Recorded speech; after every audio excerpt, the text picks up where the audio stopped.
잃어버린 호기심을 찾아서 아랫살롱 지금 시작합니다.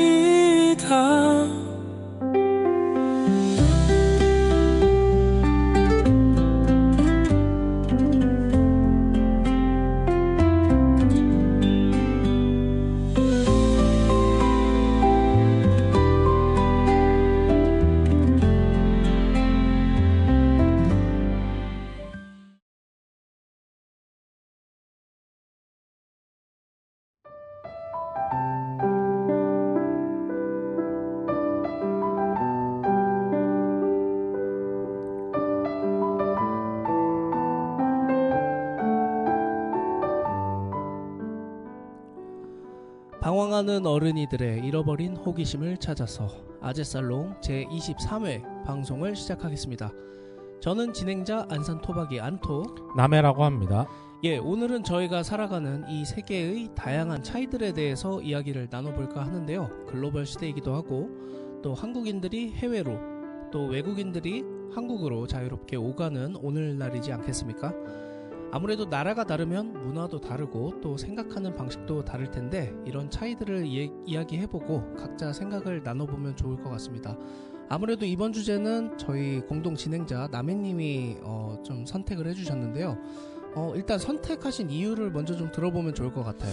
일단 제가 이 주제를 강력하게 어필해서 선정하게 된 이유 중에 하나가 일 끝나고 유튜브 쇼츠를 보면서 뭐랄까 조금은 다른 사람들이 보기엔 잔인할 수도 있는 여러 나라들의 음식들을 보며 생각하게 된 건데요. 네. 그 중에 제일 기억이 남았던 게 개구리 회라고 합니다. 혹시 개구리 회 들어보셨나요? 아니요. 처음 들어보는 회인 것 같아요. 그렇죠. 이 개구리 회는 일본에서 조금 특이한 음식을 내놓기로 유명한 곳에서 나온 건데요. 다만 이 음식점 자체가 이곳 자체가 돼지 고환이라던가 뱀 그리고 우리나라에서는 옛날에 한약 재료로도 쓰였던 그 자라 등을 가지고 이상한 요리를 제공하는 그런 곳이라서 네. 주제로 삼기에는 세계의 차이라고 일컫기에는 조금 무리가 있지만 저는 일단 그 쇼츠를 보면서 무슨 차이가 있길래 저 사람들은 저런 음식을 내놓았는가 를 생각을 하게 됐거든요. 그래서 그 차이에 대해서 좀 알고 싶어서 혹은 또 다양한 문화와 글로벌해진 이 세계화에 대해서 좀 알아가 보고 싶어서 이 주제를 한번 얘기를 꺼내봤습니다. 그랬군요. 그런데 저희가 마침 전 그 22회 방송에서 법에 대해서 이야기를 나눠봤지 않겠습니까? 그런 점에서 아까 문화의 차이도 말씀을 주셨지만 그 문화에 앞서서 법도 굉장한 차이가 있잖아요. 네, 맞습니다. 그런데 이제 남해님은 특정 국가의 어떤 특이한 법 같은 거를 좀 알고 계신 게 있을지 또 그런 것 중에 우리나라에 도입하면 좋을 만한 게 없을지도 의견을 한번 듣고 싶습니다. 일단 법이라는 것 자체가 정의롭다 저번에 했던 주제처럼 정의롭다 정의롭지 않다를 떠나서 일단 무엇이든 의도가 있을 거란 말이죠. 네. 이 법을 제정하게 된 의도가 있을 거란 말이죠. 혹시 안토님은 환생에 대해서 아시나요? 환생 많이 들어봤죠. 불교에서 말하는 그거 아니지 않습니까? 다시 태어나고 죽고 이어지는? 예, 전문적인 불교 용어로는 보통 윤회라고 하죠. 네. 윤회라고 하는데 이 윤회, 환생을 갖다가 중국에서는 중국 정부에 보고를 하고 또 중국 정부의 허가 없이는 환생을 하면 안 된다라고 하는 그 환생금지법이라는 게 있다고 합니다. 네. 혹시 그 이유는 짐작하시는 게 있나요? 아니요. 이거 환생을 금지하고 할 수 있는 그런 범위에 있는 건지 잘 모르겠네요. 그쵸. 애초에 우리가 이때까지 배워오면서 인간의 환생에 대해서도 네. 잘 모를 뿐더러 거의 없다고 생각하는 게 맞잖아요. 그렇죠. 예. 그런데 일단 중국은 아시다시피 이 아시아 대륙에서도 넓게 차지하고 있는 나라이면서 한족과 더불어 50여 개가 넘는 다양한 소수민족과 그 소수민족으로 구성된 각 자치구들이 있는데요. 네. 중국에 또 하나의 캐치프라이즈가 있죠. 하나의 중국, 우리는 하나다, 이런 캐치프라이즈가 있지 않습니까? 네. 그래서 이 자치구들의 분리 독립을 인정하지 않을 뿐더러 이 독립을 하려는 운동 자체도 불법으로 규정을 하고 있다고 합니다. 그리고 이 자치구들 중에서는 티베트 고원에 사는 시장 자치구가 존재하는데요. 혹시 티베트 하면 가장 먼저 생각나는 것들이 무엇이 있으신가요? 티베트 하면 그 어떤 고지대와 어떤 자연환경, 또 달라이라마가 유명한 인물이지 않습니까? 네, 그렇죠. 티베트 하면서 떠오르는 인물들 중에서는 가장 유명한 달라이라마가 있는데요. 이 달라이라마는 티베트 불교의 최고 수장을 가리키는 세수명이라고 합니다. 네. 또 이 달라이라마 같은 경우에는 선대의 달라이라마가 사망을 하면 그 티베트 불교의 윤회 사상에 의거하여 이 달라이라마의 의식이 다른 아이의 몸으로 환생하여 새로운 달라이라마가 된다고 하는데요. 그래서 중국이 환생 금지를 이런 이유 때문에 하는 거군요. 네, 그렇죠. 그래서 저희가 생각했을 때, 인간사를 생각했을 때 환생을 한다고 보기엔 아주 무리가 있지 않습니까? 과학적으로 봤을 땐 근거가 좀 좀 부족하죠. 그 환생을 갖다가 정부에 보고를 하고 허가를 받아야 한다? 그리고 그 환생에 의해서 탄생하게 될 사람이 네. 그 독립을 원하는 자치구의 수장으로 나온다? 약간 좀 그렇고 그런 이거는 좀 관계가 되지 정치적 않을까. 이유와 목적이 좀 뚜렷해 보이는 법인 것 같습니다. 네, 그렇죠. 좀 민감한 법은 쯤하고요. 또 호주, 이건 좀 얕은 좀 이상한 법이라고 해야 되나, 이해가 안 가는 법이긴 한데, 네. 호주 빅토리아에서는 그 사람들의 안전을 고려해서 정식 교육 과정을 통과한 전기 기사만이 네. 우리가 지금 위에 흔히 달고 있는 전구를 갈아 끼울 수가 있다고 합니다. 아, 네. 또 이를 어기면 호주 달러로 10달러 정도를 내야 된다고 하는데요. 물론 저희 같은 경우에도 전구를 갈아 끼우기 전에 스위치를 끄지 않습니까? 네. 조금 더 안전을 원하는 사람들은 두꺼비 집이라고 하는 차단기도 내리기도 하고요. 네.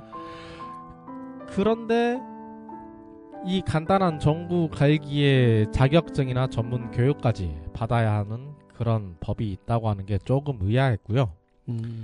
또 이거는 마지막으로 말할 법은 조금 부럽기도 한 법일 수도 있는데요. 네.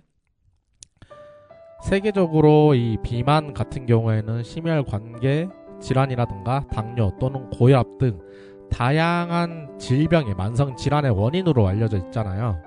네. 그런데 이 비만들이 동양에서는 특히 서구적 식문화로 인해 동양에서 비만율이 증가를 하면서 조금 문제가 지금 되고 있거든요. 네. 그래서 저도 지금 살이 찐 상태에서다 보니까 다른 사람들한테서 뭐 미용이나 너의 건강을 위해서 네. 살을 빼라 라고 말을 많이 듣는데요. 네. 옆나라 일본에서는 이 비만을 갖다가 2009년부터 법적으로 금지하는 조항을 발표를 했습니다. 이게 가능할까 싶습니다. 이게 또 근데 모든 인간이 비만을 하면 안 된다, 그게 아니고요. 뭐 선정된 기업이나 공무원 등을 대상으로 이루어지는데요. 네. 이 각각 기관에 근무하는 남녀가 40세 이후 이 비만이 되면은 회사와 정부 기관에 벌금을 내야 된다고 하거든요. 그 기준 같은 경우에는 남성은 31인치, 약 78.74cm이고요. 여성은 35인치, 89.98cm를 넘으면 안 된다고 합니다. 네.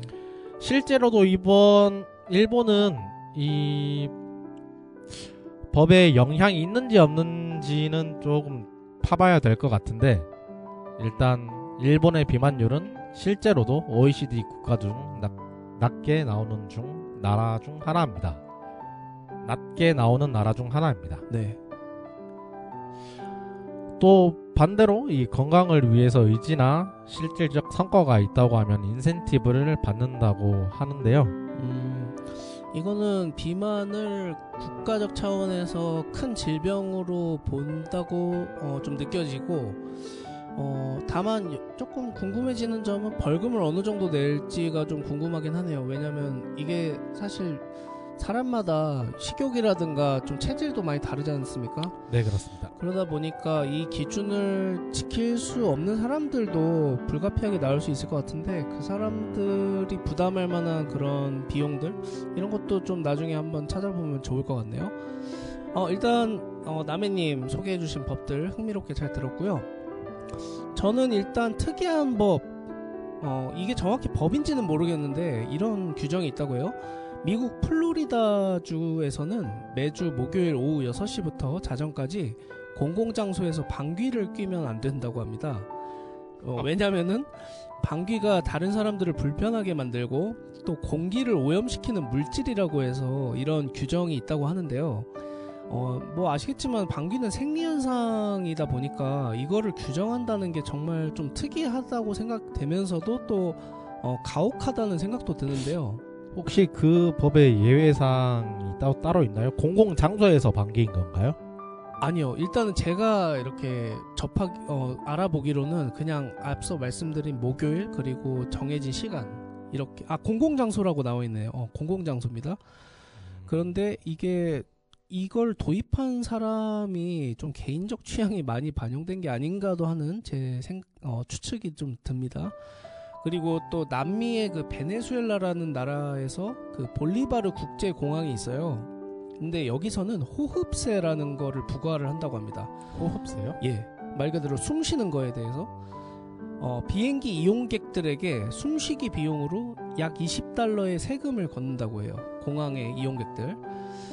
공항이 승객들을 위해서 오염물질을 배출하고 신선한 공기를 공항 내로 주입을 하기 때문에 당연하게 이거를 이용하는데 세금을 내라, 비용을 내라, 이런 논리입니다. 서비스에 대한 서비스 비용을 받아가겠다는 거네요. 그런 거죠.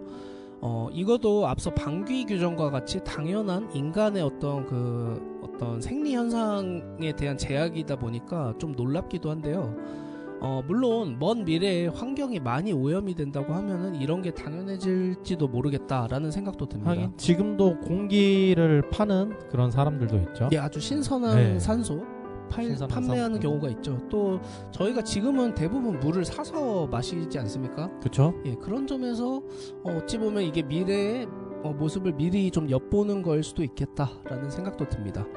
또 마음에 드는 다른 나라의 법, 말 그대로 우리나라에 좀 가져와 보면 어떨까 하는 게, 저는 늘 생각하는 게 그 동남아의 싱가포르 쪽에 있는 법인데요.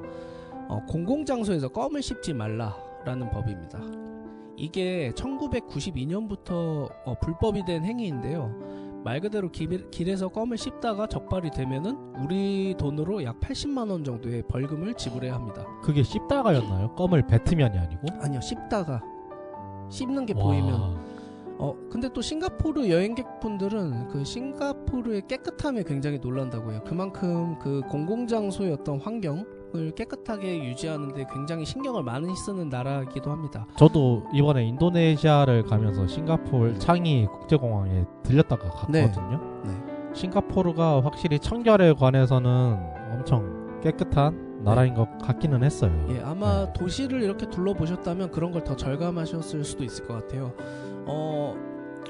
저는 사실 이 법에 찬성하는 이유가 껌을 씹는 것 자체를 안 좋게 보는 건 절대 아니고요. 다만 이제 껌을 씹으면 높은 확률로 저희 사람들이 껌을 길에다 뱉게 되는 경우가 많은데, 사실 이게 껌을 치우기도 힘들고 또 미관상 좋지가 않잖아요. 그래서 실내나 담배와 같이 규정된 장소에서만 껌을 씹게 하면 좋지 않을까 하는 생각도 있습니다. 그렇죠. 심지어 껌은 녹으면 발에 들려붙죠. 그렇죠. 네. 껌 그런 떼보신 경우도 있죠. 분들은 아마 이 말이 무슨 뜻인지 더 쉽게 아실 것 같습니다. 껌을 좀 떼보셨나요? 예전에 아니면 그 껌을 좀 씹으셨나요? 군생활하거나 학교에서 저희 청소할 때 껌 많이 떼지 않습니까? 긁으면서. 자, 그러면 또 나라마다 차이가 있는 게 바로 종교일 텐데요. 종교마다 그 독특한 규율들이 있지 않겠습니까? 심지어 한 나라가 특정 종교를 국교로 지정하는 경우도 많죠. 그래서 이런 종교에 따른 문화 차이에는 또 뭐가 있을지 한번 얘기해 볼까 합니다. 남해님은 종교에 따라서 달라지는 문화 차이 중에서 어떤 게 좀 인상 깊으신지 한번 의견을 들어볼까 해요. 뭐 우리나라 같은 경우에도 다양한 종교가 있죠. 기독교, 천주교, 이슬람교 혹은 불교가 있을 수도 있고요. 네. 이 종교들 중에서 일단 한국은 개신교라고 하는 기독교와 불교, 이 천주교 이 세 종교를 믿는 사람들이 전체 종교인 중 90%를 차지한다고 합니다. 네. 그래서 이 사람들을 말하기에는 조금 무리가 있으니 넘어가도록 하고, 안 그래도 지금 이슬람교, 무슬림이라고 하는 이슬람교는 라마단이라고 하는 해가 떠 있을 시에 금식을 하는 기간을 가지고 있는데요. 네.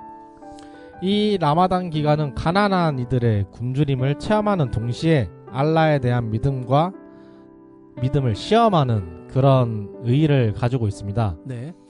원래는 낮에 금식을 하고 저녁 이후에는 이웃과 음식을 나누며 삶과 음식의 소중함을 되새기는 의미를 가진 그런 기간인데요. 네. 물론 이 라마단 기간 중에서도 어린아이의 생명이나 또 다른 인간들을 위해 예외 사항들이 몇 가지가 있긴 있어요.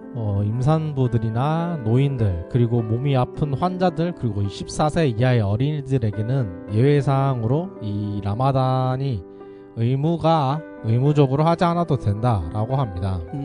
예외가 있군요. 네, 그렇습니다. 그리고 이 무슬림들은 하루에 기도를 5번씩 하는데요. 아, 네. 이번 인도네시아를 가면서 제일 많이 들은 기도문 중에 하나가 이거거든요. 네. 하루에 5번씩 하니까요. 첫 번째 기도 같은 경우에는 보통 한 새벽 5시쯤 울리고요. 네. 두 번째 기도는 오후 1시, 그리고 세 번째 기도는 3시, 네 번째 기도는 6시, 그리고 다섯 번째 기도는 7시쯤 한다고 하는데, 이 기도 자체에서도 몇 가지 규율들이 좀 있어요. 네.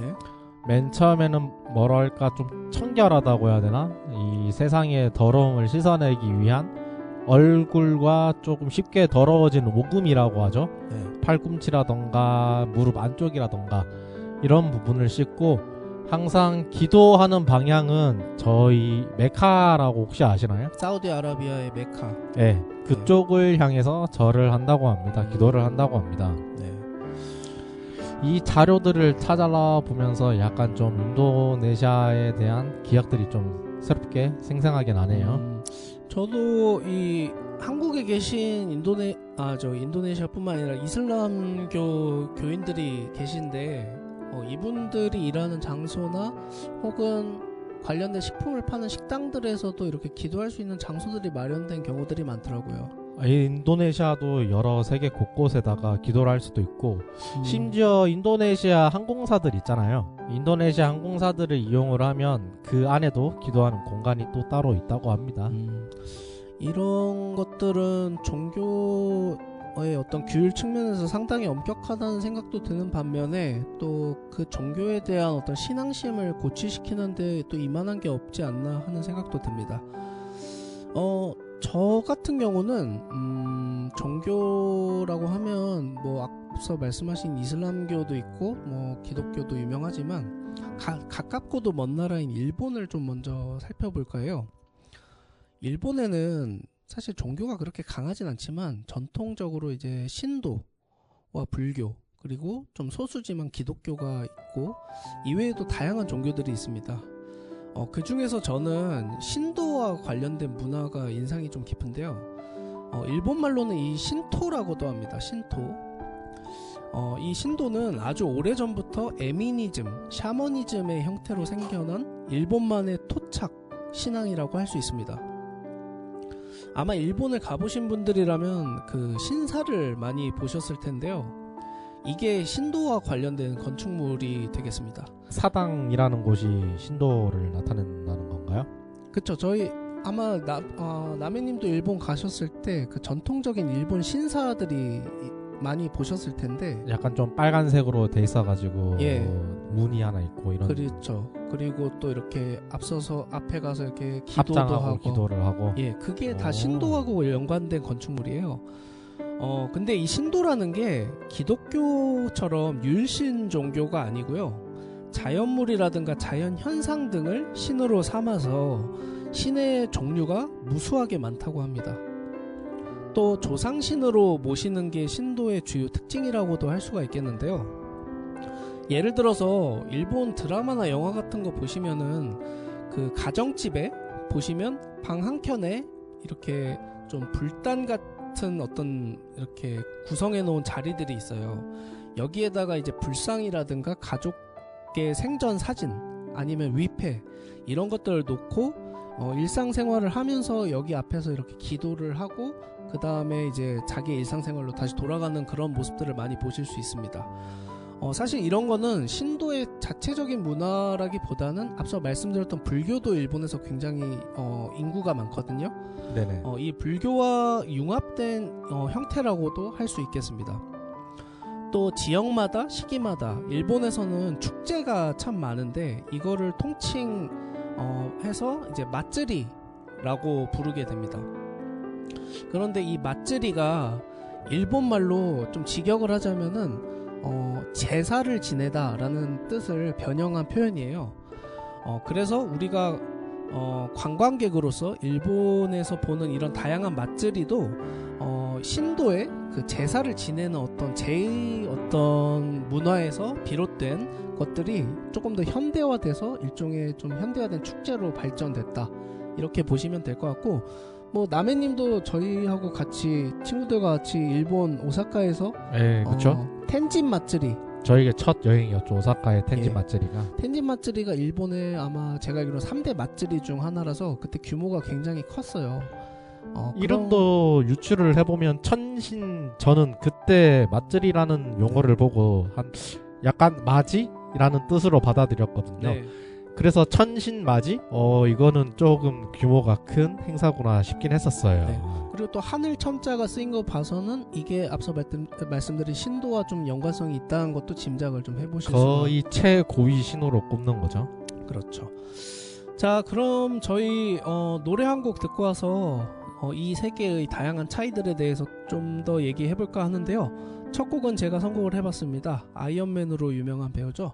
로버트 다우니 주니어의 브로큰이라는 노래입니다. 이분이 노래도 불렀었나요? 예, 이분은 다재다능하신 분이에요. 그래서 의외로 노래도 많이 하셨습니다. 그럼 이 브로큰이라는 노래 한번 듣고 오시겠습니다.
Don't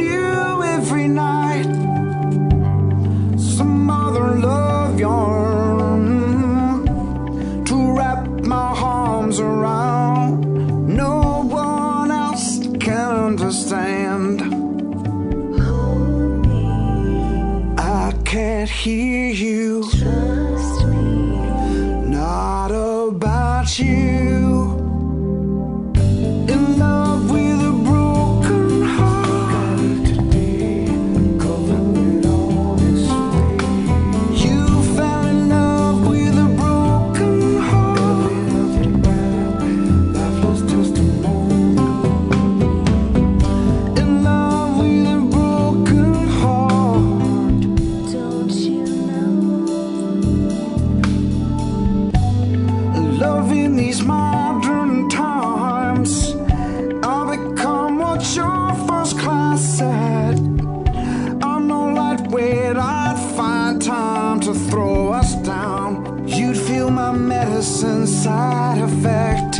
think I'll grab some magazines. I know you Never seen me. promised You believed me. In love with a broken heart. Cover it all this way. You fell in love with a broken heart. Lifeless testimony. You fell in love with a broken heart.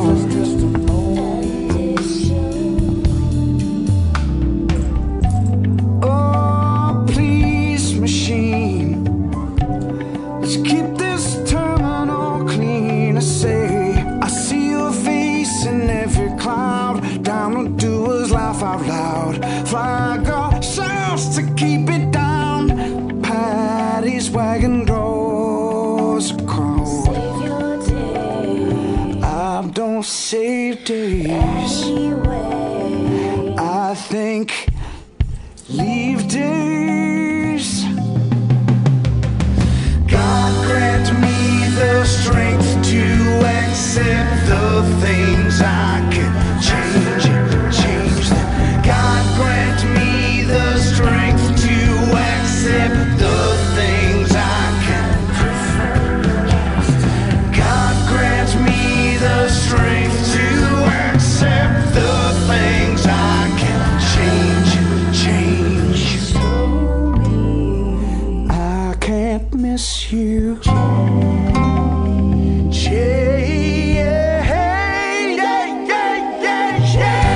In love with a broken heart. Makes me laugh out loud. You fell in love with a broken heart. Shouts to keep it down. Wagon draws a crowd. In love with a broken heart. Time to throw us down. You fell in love with a broken heart. That you believe me. Last don't last, I'm playing. I got close on hand. In love with a broken heart. Tough situation gets me to the station. You fell in love with a broken heart. And it shows. I think I'll burn that bridge when I come to it. I'll burn that bridge when I come.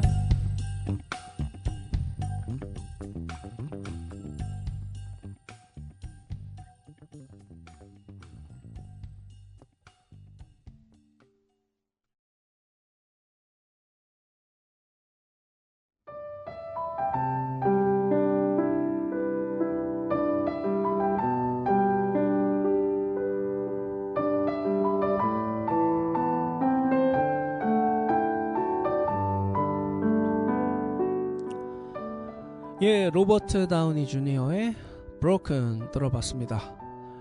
자, 세계의 다양한 차이를 얘기할 때 먹을 거를 빼놓을 수 없겠죠. 그래서 세계의 다양한 식문화 차이에 대해서도 좀 얘기를 해볼까 합니다. 먼저 남해님은 다른 나라의 음식들이 참 많을 텐데 이 중에서 어떤 것들이 좀 인상 깊으셨는지 한번 얘기해봐 주시겠어요? 뭐 저희가 흔히 스트래밍인가요? 그 정어리, 썩은 정어리를 먹는 거라던가 네. 발록이라고 하는 그 오리 알을 부화하기 전 오리 알을 삶아서 먹는 그런 게 살짝 좀 기억이 나긴 하는데요. 세계의 다양한 식문화 중 그것과는 별개로 최근 한 기사에서 한국의 전통 음식인 삭힌 홍어 있잖아요. 네네. 이게 우리 한국 전통 수산의 전통 식품 지정을 앞두고 있어요. 이게 만약에 지정이 확정이 되고 나면 정부와 지자체의 적극적인 지원을 받아 해외 진출을 그러니까 수출이라고 하죠. 네. 수출에 나서게 된다고 하는데요. 그전에는 수출을 안 했었나요? 그 전에는 보통 수입을 많이 했다고 들었거든요. 그 기사에는 나왔거든요. 네. 안토님은 혹시 홍어 좋아하세요? 저는 정말 좋아합니다. 저는 사실 주변에 홍어 드시는 분들이 많이 없으시거든요. 그렇죠. 그래서 제가 먹기가 참 어려운데 먹는 친구가 한 명 있어요. 그래서 그 친구가 저 살고 있는 안산에 올 때마다 웬만하면 홍어를 먹으러 갑니다. 홍어를 먹는 이유는 무엇인가요?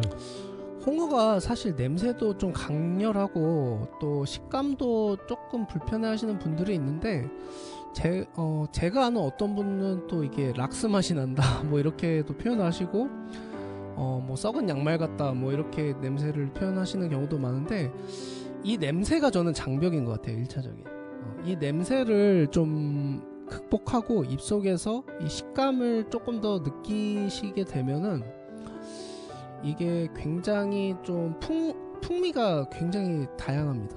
네. 뭐 예를 들어서 그냥 회로도 먹을 수가 있고 또 삼합이라고 하죠. 네, 그렇죠. 예, 삼겹살하고 김치와 김치, 좀 묵은 김치 묵은 김치. 같이 이렇게 올려서 뭐 쌈이나 이렇게 그냥 해서 드시면은 거기서 다양한 그 맛을 느껴보실 수가 있어요. 또 막걸리도 좀 같이 해서 곁들여 많이 먹거든요. 네네.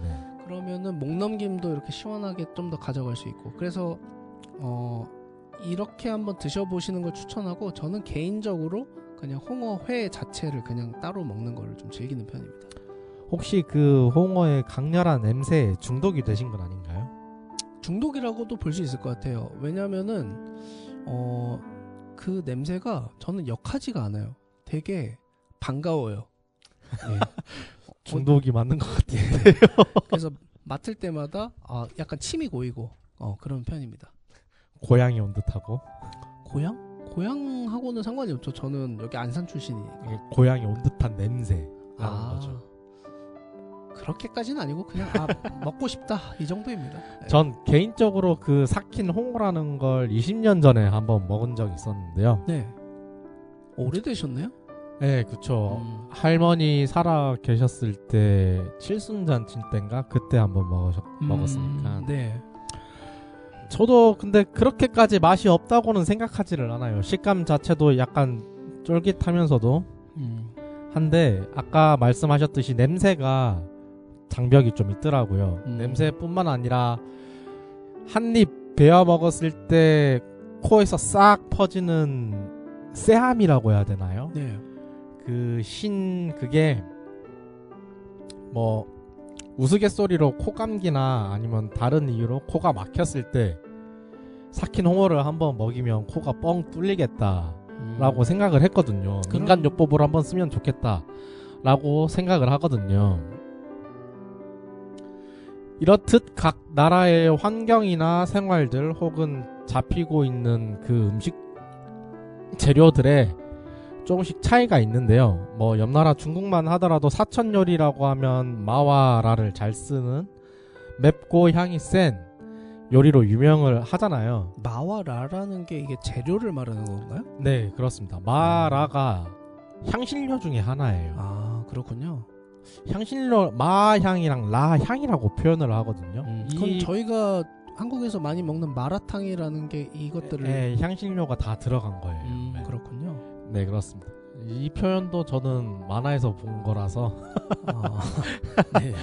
아마 근데 고증은 그 만화가가 고증은 정확하게 해서 표현 자체는 정확할 거예요. 마향과 라향이라고 표현한 거 보면은 하여튼 이러고 있는데 지금 우리가 좀 전 세계적으로 식문화 중에 유행하고 있는 식문화 하나가 뷔페라고 하거든요. 네, 뷔페. 뭐 우리나라 같은 경우에도 애슐리가 코로나 때 한참 망했다가 코로나 끝나고 약간 고가 중고가라고 해야 되나요?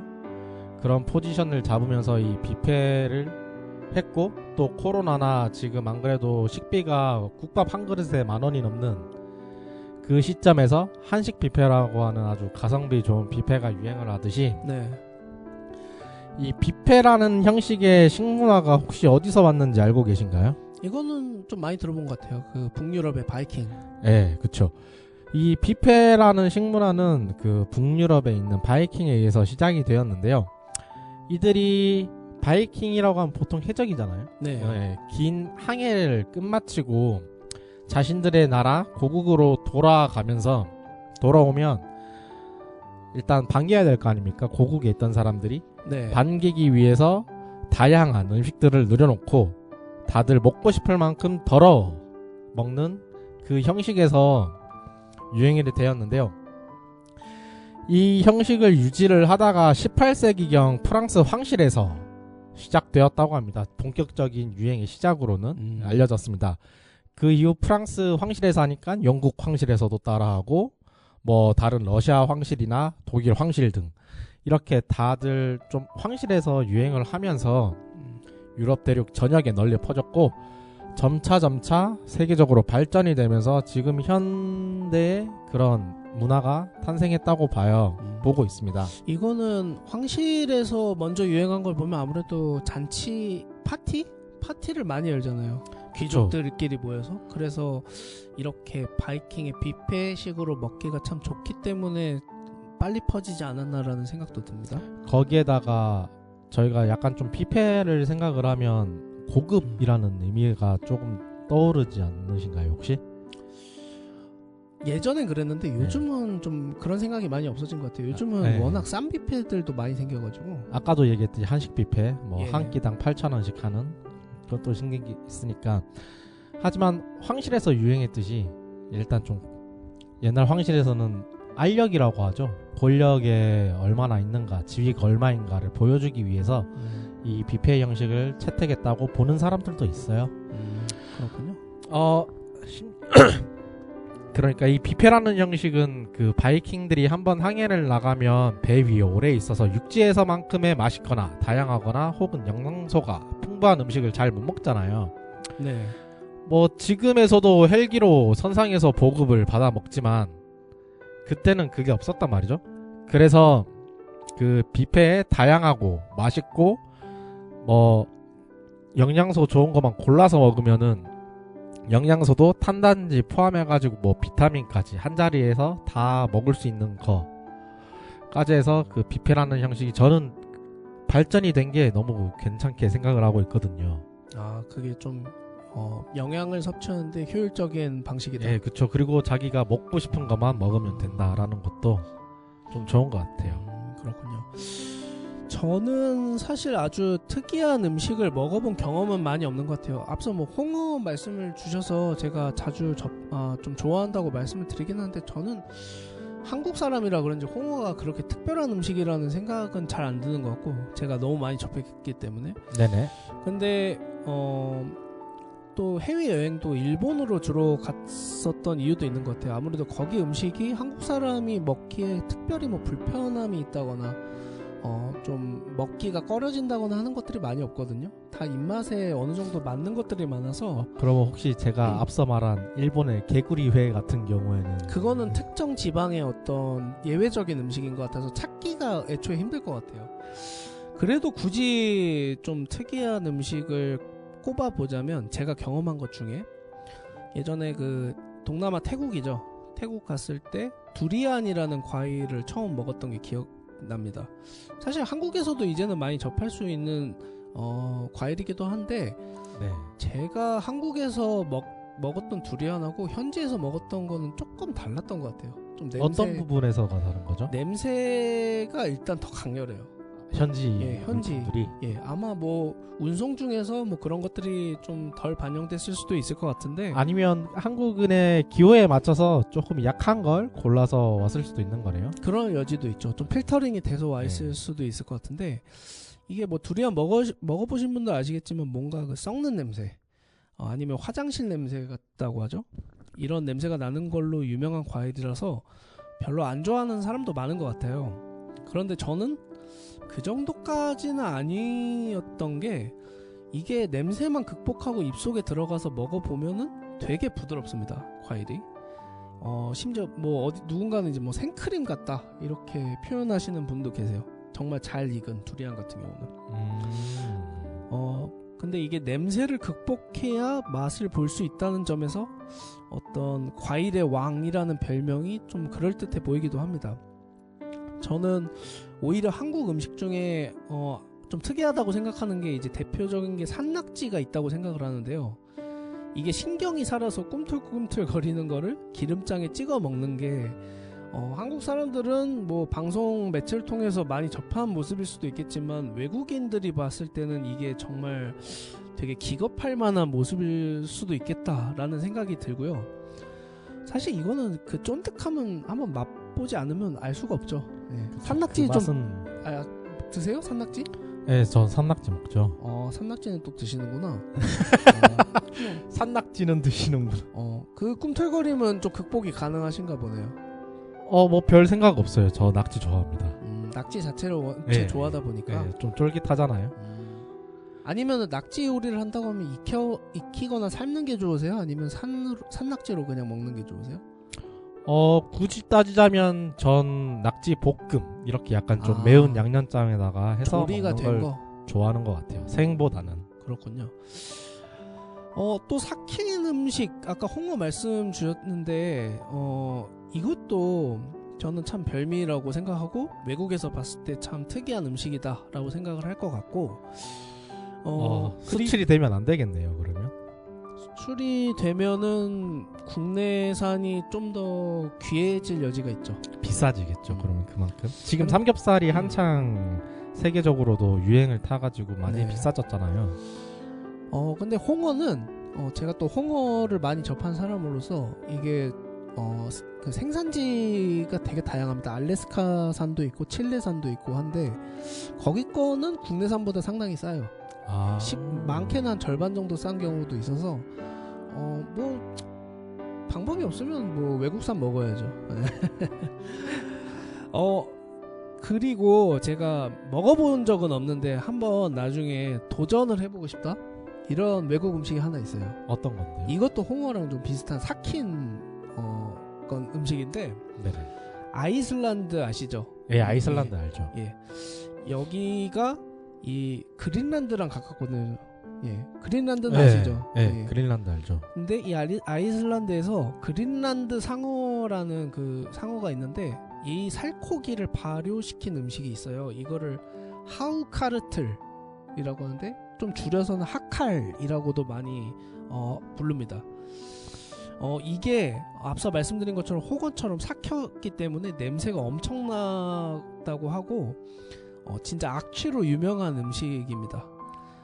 그리고 식감은 제가 뭐 먹어본 적은 없으니까 뭐 정확히 표현하기는 어렵지만 이렇게 찾아본 바로는 홍어보다 수분감이 좀 많고 조금 더 물컹물컹거린다. 그래서 좀 더 난이도가 높지 않을까라는 생각이 듭니다. 홍어보다. 식감에서 약간 불어가 좀 있을 수 있겠네요. 예, 그러면. 홍어는 약간 살이 단단한 느낌이 있거든요. 예, 예. 그래서 좀 질긴 예, 그런 질기죠. 질긴데 예, 이거는 물컹거리기 때문에 난이도가 좀 높을 수가 있겠다라는 생각이 듭니다. 그리고 이게 제가 이렇게 좀 알아보면서 발효를 일단 시키는 게 여러 가지 방법들이 있잖아요. 근데 누군가는 이게 그 현지인들이 오줌을 싸서 거기 그린란드 상어에다가 오줌을 싸서 발효를 시킨다라고도 하는데 카더라죠. 실제는 아닌 거죠. 아니 근데 있긴 하대요 사례가 오줌으로 해서. 그럼 어떻게 보면은 진짜 삭힌 홍어랑 비슷하긴 하네요. 삭힌 홍어도 암모니아. 생선을 잡아서 상어도 생선이잖아요. 예. 생선을 잡아서 삭히듯이 예. 상어를 잡아서 암모니아라고 하는 그걸 강제로 네, 누는 거네요. 그렇죠. 근데 이게 현대에 들어서는 이렇게 오줌으로 발효시키는 경우는 이제 많이 없어졌고 약품으로 하는 옛날에 거죠. 예. 옛날에 이제 잡아서 발효시키기 위해서 그냥 손쉽게 할 수가 있잖아요. 오줌으로 하면은. 예, 그쵸. 오줌의 주 성분이 암모니아니까. 예. 그래서 그렇게 하는 경우가 있어서 그런 점에서도 난이도가 조금 더 있겠다라는 생각이 듭니다. 자, 그러면 저희 마지막 주제로 넘어가기 전에 노래 한 곡 좀 들어볼까 하는데요. 이번 노래는 남해님이 저기 선곡해주신 레이디 가가와 브루노 마스의 합작곡이죠. 예, Die with a Smile 이라는 노래 한번 들어보고 다시 돌아오겠습니다.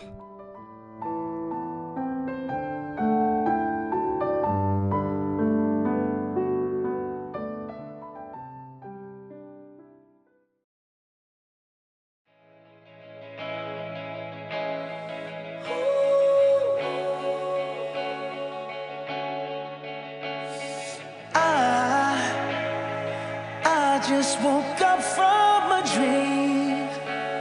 Well, you and I had to say goodbye, and I don't know what it all means, but since I survived, I realized wherever you go, that's where I'll follow.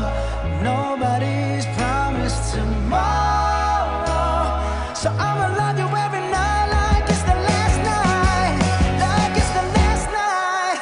If the world was ending, I'd wanna be next to you. If the party was over and our time on earth was through, I'd wanna hold you just for a while and die with a smile. If the world was ending, I'd wanna be next to you.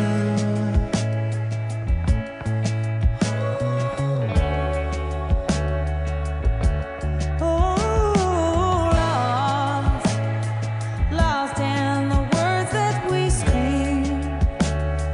I don't even wanna do this anymore, 'cause you already know what you mean to me, and our love's the only war worth fighting for.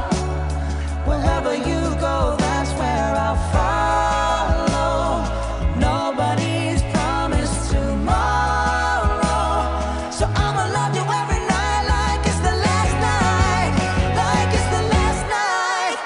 If the world was ending, I'd wanna be next to you.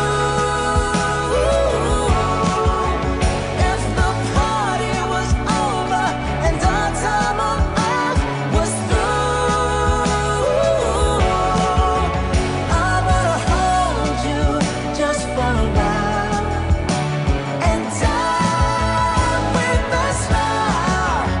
If the world was ending, I'd wanna be next to you. Right next to you. Next to you. Right next to you.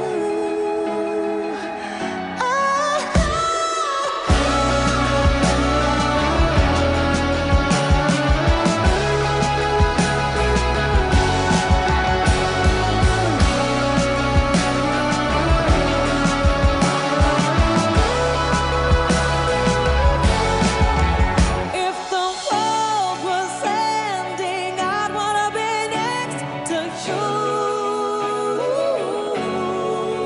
If the party was over and our time on earth was through, I wanna hold you just for a while and die with a smile. If the world was ending, I wanna be next to you.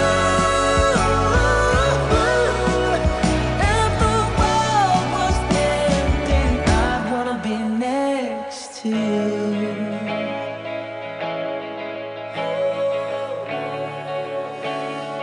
I wanna be next to you.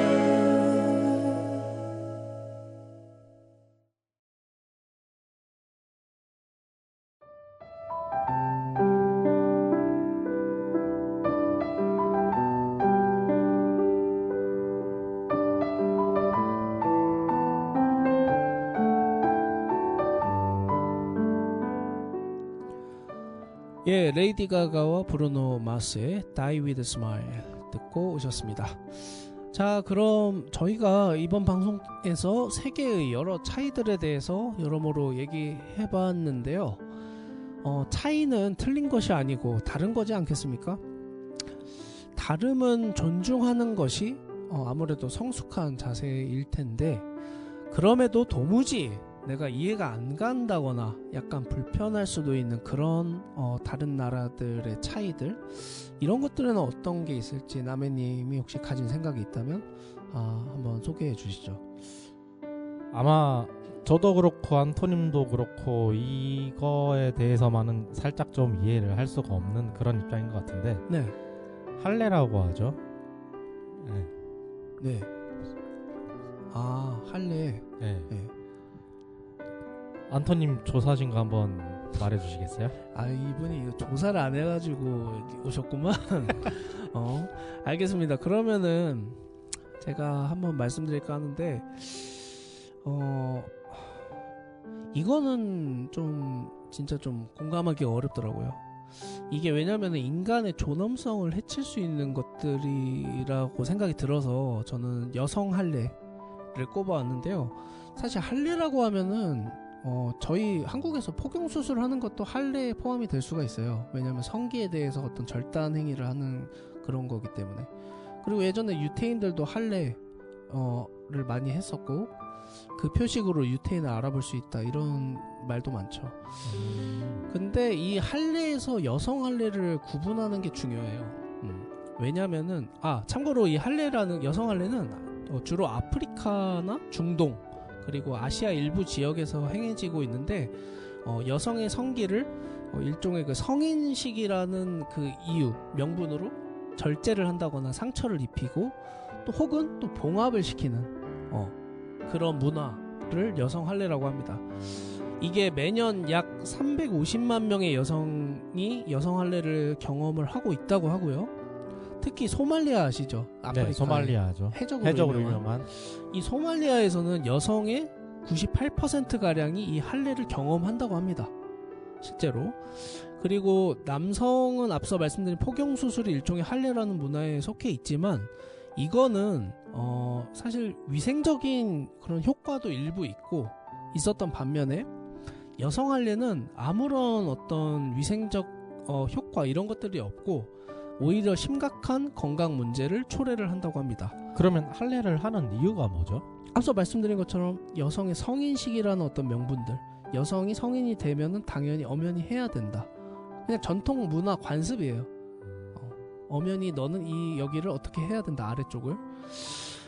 근데 이걸 하게 되면 문제가 대소변을 조절하기가 어려워지게 되고요. 일단 아시겠지만 여성의 성기 구조를 생각하면, 그리고 이게 결과적으로 악취로 또 이어지고 비위생으로 이어지게 되는 것이죠. 그래서 이 여성 할례가 유엔이나 이런 보건복지 쪽 국제기구에서 봤을 때 여성의 인권을 위협하는 행위로 좀 정의 내려지고 있습니다. 정의를 내려진 상태에서도 지금 매년 350만 명. 그렇죠.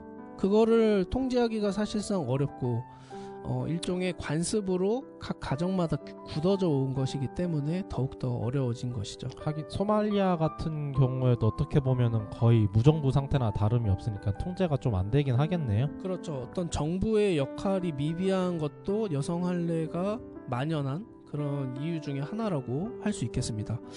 그리고 이 여성 할례가 과거에 그 노예들이 있었잖아요. 지금은 이제 거의 없어졌지만, 네, 그렇죠. 이 노예제와도 어떤 맞닿아 있는 관습이라고도 합니다. 예를 들어서 내가 이제 주인이고 여성 노예가 있다고 했을 때 이 여성 노예의 성 기능을 통제를 해서 말 그대로 성관계를 못하게 좀 통제를 함으로써 이 노예의 가치를 보전하는, 그러니까 성관계를 해서 뭐 임신을 한다거나 하면은 여성의 가치가 떨어진다고 당시엔 생각을 했었나 봐요. 그래서 그거를 방지하기 위한 목적으로 이런 여성 할례를 도입한 것이 문화적으로 이렇게 굳어져 왔다라는 것도 있겠습니다. 참 비인간적인 행위인 것이죠. 그런 점에서 혼전 성관계 금지, 다양한 문화들이 있잖아요. 네, 그렇죠. 인도네시아에서는 그 혼전 성관계를 불법으로 규정을 하고 벌금을 매기고 있죠. 그러네요. 또 정조대 들어보신 분들도 아마 계실 텐데, 이렇게 성관계를 못하게 하기 위해서 여성의 그 하반신에 어떤 거 이렇게 장치를 착용시키는, 그래서 거기를 잠가 놓아서 좀 통제를 하는, 이런 문화가 있어요. 옛날 중세 수도원에서 수도원에서도 있었고, 아마 앞서 말씀드린 아프리카나 중동 이런 지역에서도 일부 발견되는 물건이라서 이런 것도 여성 할례와 그런 어떤 목적성이 상당히 좀 비슷한 것이다 라고 할 수 있을 것 같습니다. 정조대 같은 경우에는 남성 정조대도 있었고요. 네? 남성 정조대. 아, 그래요? 있었어요. 옛날 중세시대 종교 조금 신부는? 센 종교, 네. 기독교 중에서도 약간 좀 원리 원칙을 중요시하는 좀 그런 쪽은 남성 정조대가 있긴 있었습니다. 그렇군요. 그래서 이런 문화들은 앞서 말씀드린 좀 다양성과 다름으로 받아들이기에는 좀 쉽지 않다. 약간 아마존 어느 부족에 네. 식인 문화가 있다라고 하면은 그걸 이해를 해줄 것인가? 그쵸. 극단적으로 그것도- 말하면 예. 차라리 좀 그 사람들이 다른 형태로 그런 문화를 좀 이렇게 옮겨갈 수 있도록 해주는 것들이 필요하지 않을까 하는 생각이 듭니다. 얼마 전에 3월 8일이 그 전 세계에서 여성의 날로 지정한 날이라고 하거든요.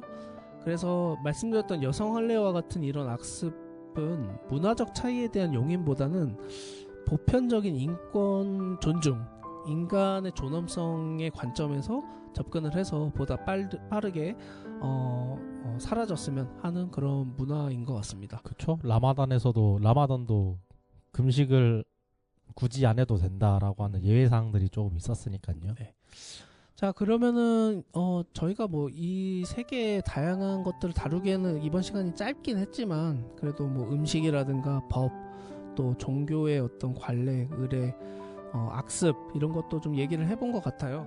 그래서 뭐 또 다음에 기회가 된다면은 또 다양한 또 차이에 대해서 얘기를 해볼 수 있으면 좋겠고, 또 한편 생각해볼 만한 게 저희 한국 사회가 굉장히 이제 다문화 사회로 좀 전진해 나가고 있지 않습니까? 그렇죠. 한국도 선진국의 반열에 오르다 보니까 여러 나라에서 한국으로 오고 싶어 하는 사람들이 많아지고 있어요.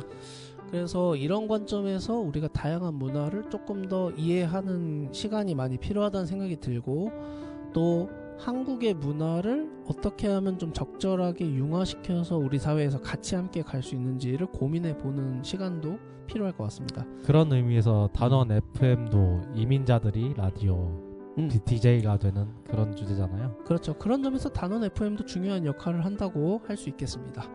자, 그럼 이번 방송 여기서 마칠까 하고요. 저희 마지막 곡 들어보겠습니다. 김성호라는 가수 기억하실지 모르겠어요. 이분은 7080 가수라서 나이가 드신 분들은 좀 기억하실 텐데. 안토님도 기억 못하시지 않나요? 아니요, 저는 우연찮게 알게 된 가수라서. 알게 된 가수죠. 예. 네. 그래서 김성호 씨가 부른 김성호의 회상이라는 노래예요. 좀 제목이 독특한데 이 노래 한번 들어보면서 이번 방송 마치겠습니다. 그러면 청취해 주셔서 감사합니다. 다음에도 흥미로운 주제로 돌아오겠습니다. 네, 감사합니다.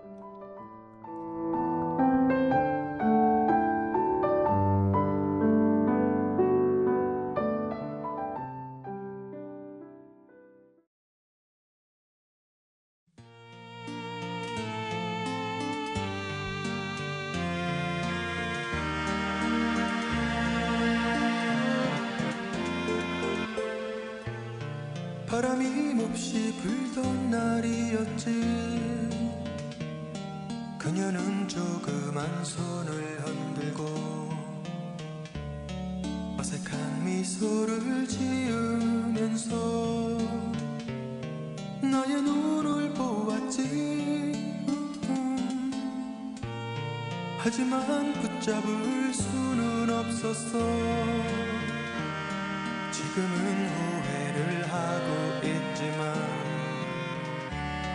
멀어져가는 뒷모습 보면서 두려움도 느꼈지. 나는 가슴 아팠어. 때론 눈물도 흘렸지. 이제는 혼자라고 느낄 때 보고 싶은 마음 한이 없지만 찢어진 사진 한 장 남질 않았네. 그녀는 울면서 갔지만